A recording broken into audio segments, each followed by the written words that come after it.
I've made this beautiful resin clock with crystals. I've used shades of grey and off-white to create this beauty. So if you want to learn how I did it, then please keep on watching.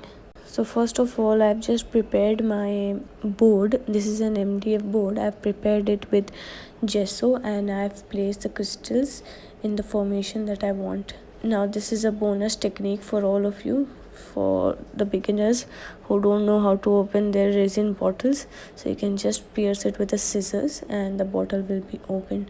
Now I'm just taking some different kinds of mica powder, different colors of mica powders, and just putting it in the glass first, and then I'll be pouring resin on top of it. So I've taken a floating gold mica powder, and off-white almost cream mica powder, black mica powder and white mica powder, and then in one cup I've mixed black and white both mica powder to create a grey shade. And now in the other glasses I'm just pouring the resin first and then I'll add opaque pigment. So this is a cream opaque pigment, off-white opaque pigment that I'm adding, and I'll also be adding grey opaque pigment. So I'm just locking the crystals with some clear resin. So just drizzle on top, don't put all the way over, otherwise the crystals will lose their shine. If you have any doubts about this tutorial, then you can write them in the comment below and I'll make sure to answer your doubts. Also, always remember to wear your respirator and nitrile gloves while working with resin. Just make sure that you drizzle very properly so that the crystals don't come out once the clock is done. At this point, you need to make sure that there are no stray crystals floating all over the board and the crystals are only when they need to be. On this step, you can also add more crystals on top if you want. I'm just outlining the crystals with the floating gold mica powder resin that I have made. I'll outline the outside of both the lines because inside we'll have the grey color. And I'm outlining the inside line with the darkest black that I've made, the black mica powder resin. If you're from India and you want to buy this clock, then you can message me on Instagram and you can just order from there. So just some resin will go on top of the stones and some resin will fall onto the board.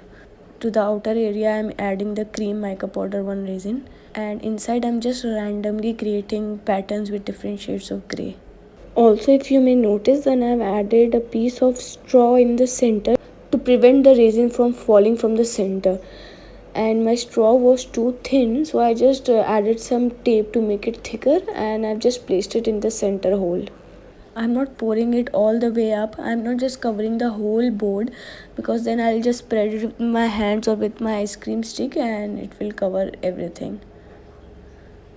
That will also blend all the colors. But we will also be using heat gun to further blend the colors. Don't forget to place masking tape behind the board to catch all the drips that may happen. Now after all the colors were mixed, I found that it was just turning too monotonous, so I just added some more grey mica powder one resin.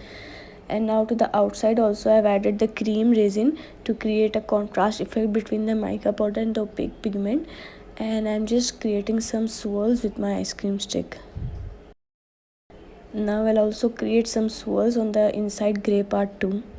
I've used 2:1 ratio resin for this project. 3:1 will not work for this as it is only for molds, and this is deco coat.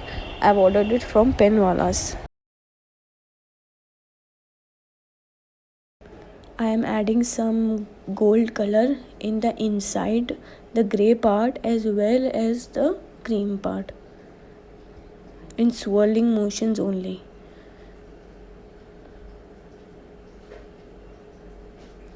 Now after this coat is dried up, you can just add your acrylic colors with Fevikwik or some other glue that you may prefer, and just add the machinery and your clock will be done.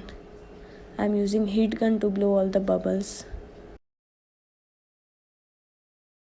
Our clock is now ready and you can just subscribe to my channel if you found the video helpful. I would be really grateful if you do that.